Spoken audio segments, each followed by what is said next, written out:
Good morning, everybody. It's a real pleasure to be invited back to Saudi Arabia in Jeddah again.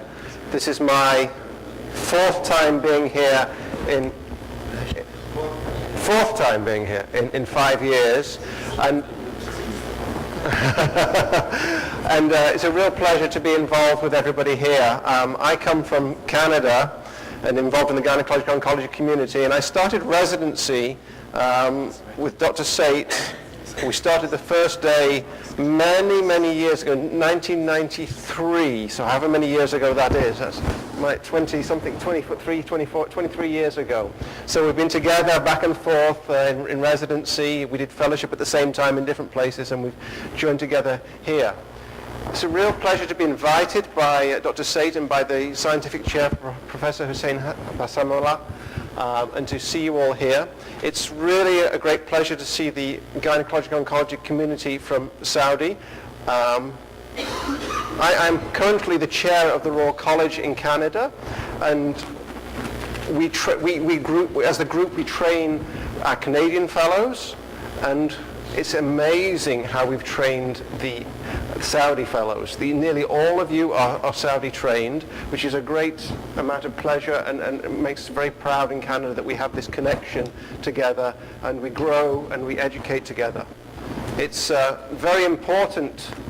One of our main roles as leaders in the community is education, and events like this are very important. We expand our own knowledge, but I think it's very important that we expand our knowledge to the generalists and the people that look after the patients and refer to us, and things constantly change. And this education session today brings together the whole world of gynecological oncology and how it relates to the generalists, and hopefully everybody will find it very informative and create some discussion. So without further ado, I'd like to do my first talk. I'm going to talk about HPV prevention and primary prevention of cervical cancer. I have disclosures. I've done work for Merck and GSK, the vaccine companies, and have been involved in the nanovalent trials, which I'll get to in a minute. I've also been involved in research for Guided Therapeutics, which are the company that make the Luviva device that you might see in the outside. So if you have any questions about that, I think somebody might be mentioning that later on. But this is a screening device and or triage device that may avoid using histology and cytology. And I'm going to try and use evidence-based medicine to avoid conflict of interest. So if you look at the world map from IARC about cervical cancer in 2012, you can see that the biggest burden of cervical cancer is in the southern part of the world.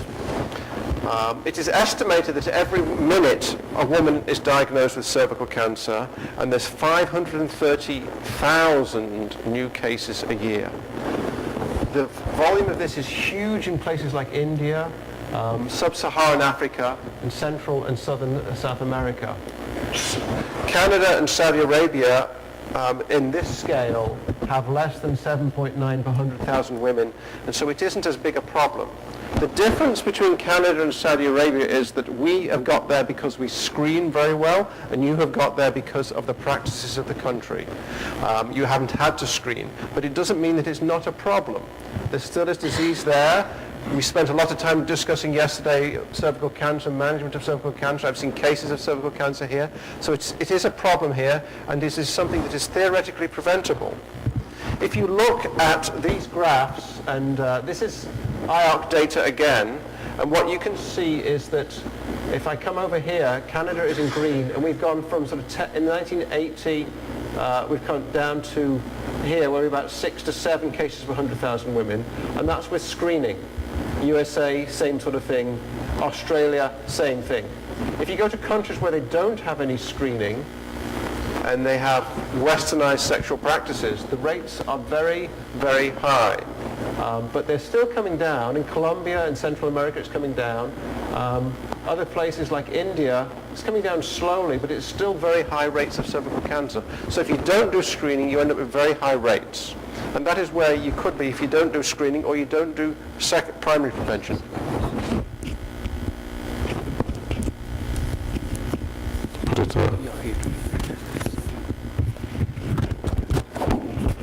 Okay, so this is what we're trying to prevent. We're trying to prevent cervical cancer, whether it be an early-ish 3 centimeter, 4 centimeter lesion on the cervix, a lesion at the top of the cervix that was probably a stage 2 disease, a big exophytic adenocarcinoma, or a unusual carcinoma in a prolapse situation, which is a real challenge to treat. We know that HPV causes cervical cancer. We have undisputed epidemiological evidence. The relative risk is higher than for cigarettes and lung cancer. The lifetime risk of infection is about 80%, and it is estimated that about 70% of all HPV infections, not HPV types, HPV infections are oncogenic. The vast majority of infections that people will get exposed to are transient, and most people clear it in about 12 to 18 months. 10% of infections persist beyond 2 years, and it's persistent infection that is a problem. Development of cancer from persistent infection takes about 10 to 20 years, and that gives you time to screen and treat things and prevent cancer developing. Remember, it's screening and treating that prevents cancer developing. There are patients that will go very quickly from getting an infection to getting a cancer, and we will all see that. I had a 23-year-old die before Christmas with a stage 2 cancer of the cervix that screening did not prevent. There are definitely patients out there that screening will not prevent. So if we look at the natural course of genital HPV infection, so you need skin-to-skin contact. At this end here, you have an infection, and at that time, if you test the cervix, it's DNA negative. They then get a lesion, and they get productive viral infection, and they'll get low-grade lesions. So if you're doing cytology, you'll get a ascus or an ELSA lesion, and you'll do a DNA testing, and it'll be DNA positive. The patient will then get a variable immune response that you may or may not be able to measure, and they'll get 80% of people will get viral clearance as they get antibodies to the L1 capsid protein, and about 20% will get persistent changes in viral infection, and will get low-grade changes, LSIL, or high-grade changes, LSIL or high-grade changing HSIL. It takes a low-risk infection of 6 and 11 about 4 to 9 months to go through that. So you clear condyloma very quickly. If you get high-grade changes, the average time is a lot longer to go through that, and it's persistence of those high-risk infections that causes problems. If you look at this another way, you can see here that you get an infectious particle, and this is the viral particle here. It needs a break in the skin, and it has to get down to the basal membrane. It then infects the basal membrane and makes different proteins, and they go through the cell cycle of the normal epithelial cell. They do not cause a systemic reaction. It does not cause a viremia. You don't feel sick and sweaty because you've got a viral infection. It just stays in the skin. It then, as the cell comes to the surface and the normal skin cell breaks open, the virus sheds. And that is that virus shedding that then can then be potentially infectious and can infect the partner.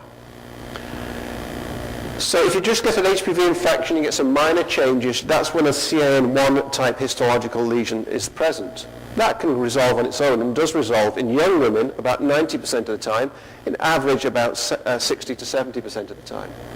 If that viral infection persists, you will get integration into the host, and it won't make as many viral copies, but you'll get CIN3 or CIN2, or if that persists for a long period of time, you could get a cancer. So it is when you've got that infection that persists that you try and treat that patient to prevent a cancer from developing.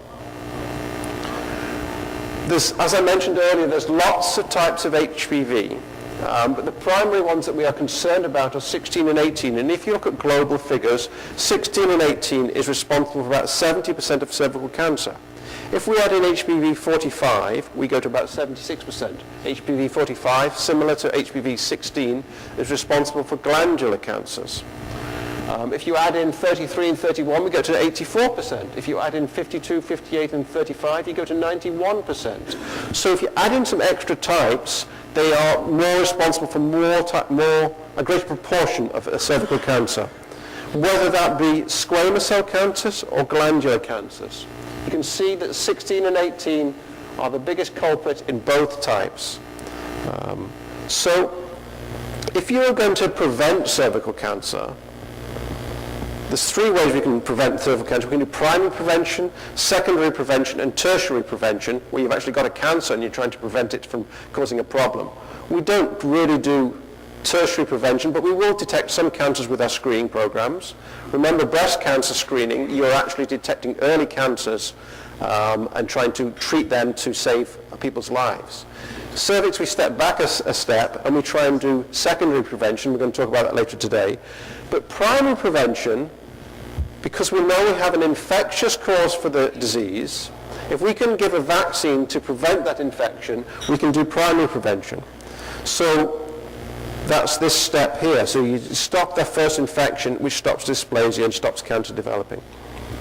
So with primary prevention, you have HPV vaccination, you have virus-like particles, sorry, that's a typo there, made of the L1 capsid protein, which is the protein around the outside of the virus. So when the companies make the vaccine, they make the capsid protein, and they make it either in yeast or in insect vectors, and they actually look identical on the outside as the virus does. So as far as the body is concerned, it has been exposed to the virus, so it generates antibodies to that and prevents infection. These vaccines were introduced in 2006 and 2007. So you get, let me just see if that's, you get an HPV infection, you've got antibodies there that come up through the serum and they bind onto the HPV particles and they prevent infection from happening. So you don't get that infection, you don't get the productive viral changes, and you don't get the development of CIN. So in the early 2000s and the 90s, when these vaccines were developed, the main two vaccines that we have are Cervarix and Gardasil. Now Cervarix is made by GSK, and it is an antigen that only has HPV 16 and 18, and they made a decision to just go with cancer-causing types when they developed this. It has an adjuvant, which is their own adjuvant, which is the AS04 adjuvant. And we had some discussions early on about whether that was going to be a problem, but that was never a problem, and we saw that it was, most people have been exposed to these adjuvants and these new adjuvants because of some of the flu vaccines that are out there. The other vaccine that was developed early on was Gardasil, which added in antigens to HPV 6 and 11 to prevent warts developing. And they have a slightly different adjuvant, just an aluminum hydroxide. So when we were allowed to look at these trials and we developed these trials, the companies and the WHO decided that it was acceptable to use precancerous changes as an endpoint. We didn't have to wait for cancer to develop to see if we prevented cancer, because that would take 20 years to do that. So they used CIN2 and 3 as an endpoint. It could be argued that CIN2 is not a robust endpoint, but it was still included. And in the US, in the terminology changes, the recent last terminology change has included CN2 and CN3 together as HSIL. So we think they are more or less the same, although in younger women you might get rid of a little bit of CIN2. So if you look at the outcomes of these trials for the quadrivalent and the bivalent vaccine, they were studied in the initial trials and publications. They were about 35 to 36 months. They've since been followed longer, and we have data from older studies that the vaccines work for longer. The prophylactic efficacy was somewhere between 93 and 100%, and that variability is because of how the study endpoints were defined. Essentially, these are very, very effective vaccines, and they're effective against HPV 16 infection, HPV 18 infection, and anogenital disease, warts and condyloma caused by 6 and 11 with the quadrivalent vaccine. They both do have a bit of cross protection, so if you vaccinate against 16 and 18, you'll get a bit of protection against 31 and 45. That's been argued in the literature, and it's probably a little bit of a moot point, as I'll explain it in a minute. So if you look at the efficacy and how things work, in the trials, you've got to remember these were young women who were expected to be sexually active. You wanted to get them to be normally getting an infection, otherwise you wouldn't be able to prove that they weren't getting an infection. But as the two curves go up, you can see that the protection it stays really good for the people who got vaccinated, and it stays low down, but then over time, people who got the placebo will get more and more HPV infections. So as time goes by, the population that received placebo would get more and more HPV infections, more and more dysplasia, and that protection seems to last at least for 10 years. I have no expectations that it's going to be a problem in 10 to 15 years, and we have no indication we're going to need a booster at the present time, which is very, very important. And that's more or less the same, whether it be a type of vaccine. I think I've got a duplicated slide there. So these vaccines are really effective. They were introduced in 2007, 2008 in different countries. One of the first countries that had widespread vaccination and had a catch-up program was Australia. I mentioned earlier that warts occur quicker and you get rid of them earlier. So one of the first things you'll see is a change in warts in the population. And this is what they saw in Australia. So remembering they vaccinated young women early in about 2007, and in their STD clinics, they've actually seen that the warts in the young women has dropped off and almost become a disease of the past in women who are exposed to Australian men and Australian women. They excluded people who are immigrants to the country out of this. In that slightly older age group, the 21 to 30, there was a decrease, but not quite as marked, because not as many of those people got vaccinated. And in the older people, the over 30, they still have the same rate of warts in that group. So that shows you that it protects against warts, and they've got early data showing that it protects against high-grade infections. So in my colposcopy clinic, I'm just getting some referrals from women who would have been vaccinated in our provincial program, because they're turning about 21, 22 at the moment, and some of them are having some low-grade changes on Pap tests, even if they've been vaccinated. But they tend to have lower high-grade changes. This graph, which was published in The Lancet in 2011, shows that in the young women, they seem to see a big drop-off already in high-grade changes, and in the 18 to 20s it's starting to drop off, but the curves are a little bit later in that group. So there's less high-grade dysplasia. So if you extrapolate that out and go further down the line, you'll see there'll be less cancer. So we know that the bivalent vaccine works, we know that the quadrivalent vaccine works, and we've seen some real-world data. What was the next thing that companies did? Well, they developed Merck has developed a non-valent vaccine, so it has 9 HPV types in it. 6 and 11 against warts and anal condyloma. 16, 18, 31, 33, 45, 52, and 58. Manufactured in yeast, has the same adjuvant as Gardasil does, and it has the same volume of injection, but there's more antigenic material in it, so you'd probably expect you're going to get a sore arm. So we did study. I took part in a vaccine trial with this, and the young women would come in and I'd ask them, how is your arm? And I couldn't tell the difference whether they got regular Gardasil or whether they got Gardasil 9, as this is called. In Canada and UK and US, this is called Gardasil 9, and I'm sure that's going to be the name around the world. It's the same dosing regime. 2 minutes to go. Okay, I think I'm nearly getting close. And has the extra protection here. So they had a double-blinded trial with 14,000 women, finished in April 2003, and they saw good immunogenicity, and I'm just going to go to the immunogenicity, and the efficacy was very good. This is for high-grade disease caused by HPV 31, 33, 45, and 52, the added types. There was no difference with the 16 and 18, but this shows that there was 30 cases with the quadrivalent vaccine and 1 with the non-valent vaccine. So it gives you that extra protection that you need to get to 90% of cervical cancer protection. So what this does is, and that is for cervical vulvar disease, any grade disease, or on persistent infection. So they're about 96, 97% effective there. It also decreased overall the number of biopsies that were done and the treatments that were done. So there was a benefit in leaps and biopsies. Women do not like having biopsies. So, my last slide. So in Canada and the US, last month, we actually had a release of this vaccine. So this vaccine is going to be available to you, I would think, in the near future.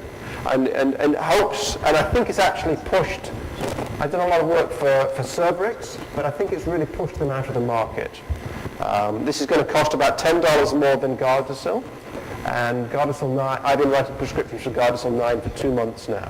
So I think in Canada, they've accepted that it's indicated for women from 9 to 45 to prevent these things, and for some girls for prevention of anal cancer from 9 to 36, and for boys and men from 9 to 26 for prevention of warts. In my province, we are vaccinating girls with 2 shots, and I didn't get into this here, but that's at the age of 12 or 13, because you can get away with 2 shots then. And we're also vaccinating boys as well, to prevent head and neck cancers, to prevent anal cancers, and to prevent condyloma. And they think that's a good thing to do. So that's what's evolving in North America. So cervical cancer is a common worldwide problem. HPV is the proven etiological cause. And if we get 90% coverage with the new vaccine, and we get good uptake, we might not need to screen in 30 years' time. I'll be long retired by then. Thank you very much.